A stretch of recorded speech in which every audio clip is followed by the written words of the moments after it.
Rio, as negociações para definição de alianças à disputa presidencial revelam como o poder em boa parte dos partidos segue sendo exercido por caciques que se perpetuam no comando.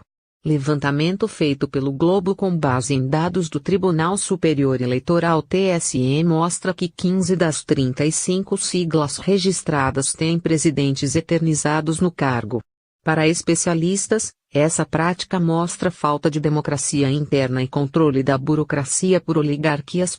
Leia mesmo após condenação, Valdemar Costa Neto ainda dá as cartas no pras lideranças enraizadas há mais de uma década ou desde a fundação. O que ocorre nos partidos criados recentemente, estão presentes em todo o espectro eleitoral brasileiro. Vão desde legendas tradicionais, como o PDT de Carlos Lupi, e o PPS de Roberto Freire, a nanicos das mais variadas matizes ideológicas, como o PSTU, PRTB e Democracia Cristã, o antigo PSDC. Também incluem siglas médias criadas durante os governos petistas, como o PSD, PRUS e Solidariedade.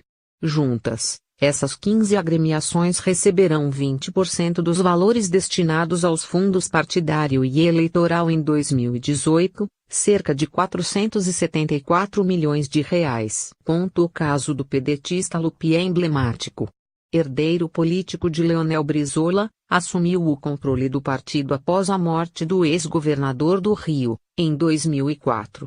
Lidou com movimentos oposicionistas usando todas as prerrogativas do cargo, como a possibilidade de destituir comissões estaduais e municipais. Há alguns anos, em meio a um motim com a participação dos netos de Brizola, chegou a acumular a direção nacional do partido com o comando dos diretórios estadual e municipal do Rio de Janeiro. Venceu e viu os opositores rumarem para outras siglas. Lupi diz que já enfrentou chapas de oposição em eleições internas e venceu a disputa. Para ele, não é possível falar em falta de democracia interna no PDT. Eu não passei um dia na presidência do partido que não fosse confirmado pelo voto dos meus companheiros. De 2 em 2 anos tem convenção para eleger a presidência, diz, sem prever quando se dará a renovação no partido. Acho que vai acontecer, mas não sei prever quanto tempo isso leva. Isso acontece naturalmente. Roberto Freire comanda o PPS desde 1992, quando o partido foi criado a partir do que restou do antigo Partido Comunista Brasileiro PCB. Deputado federal, senador e ministro, comandou a legenda em diversas mudanças de rumo. Da extrema esquerda a um posicionamento reformista de centro, passando por uma oposição radical aos governos petistas e um alinhamento ao PSDB. Foi até uma posição independente nos últimos anos, que culminou com o apoio à candidatura de Eduardo Campos PSB à presidência em 2014, herdada por Marina Silva após a morte do ex-governador de Pernambuco em um acidente aéreo. Para um integrante da Executiva Nacional, aliado de Freire e que pediu o anonimato, os 26 anos de comando são reflexo da representatividade do líder e não ameaçam a democracia interna. Já houve companheiros que levantaram essa tese da renovação, mas o debate sempre foi feito e superado. Freire é reconduzido sempre por quase a unanimidade do partido. Ele segue no cargo pela representatividade que tem na política nacional, mas o centro decisório do PPS é o secretariado, defende.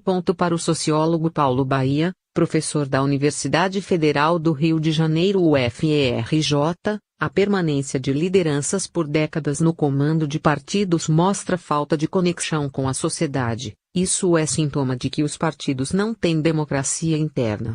Eles têm dono. Uma oligarquia se apodera das estruturas e trabalha para garantir seus próprios interesses.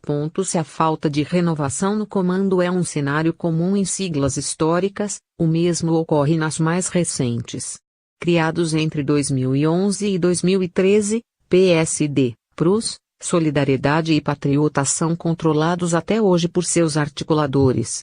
Segundo o cientista político Ricardo Caldas, professor da Universidade de Brasília UNB, a liderança de partidos é um grande ativo para figuras como Gilberto Kassab e Paulinho da Força, que deixaram legendas tradicionais DEM e PDT, respectivamente, para criarem suas próprias siglas. Comandar um partido dá prestígio e acesso a outras lideranças. Todos os líderes políticos precisam cortejar os demais. Isso fez com que uma das figuras de maior status na política brasileira seja o líder partidário, explica Caldas. O poder aumenta com comissões provisórias. Uma das armas das lideranças nacionais para assegurar o controle dos partidos é manter comissões provisórias nos diretórios municipais e estaduais. A prática é criticada pelo TSE, que já aprovou resolução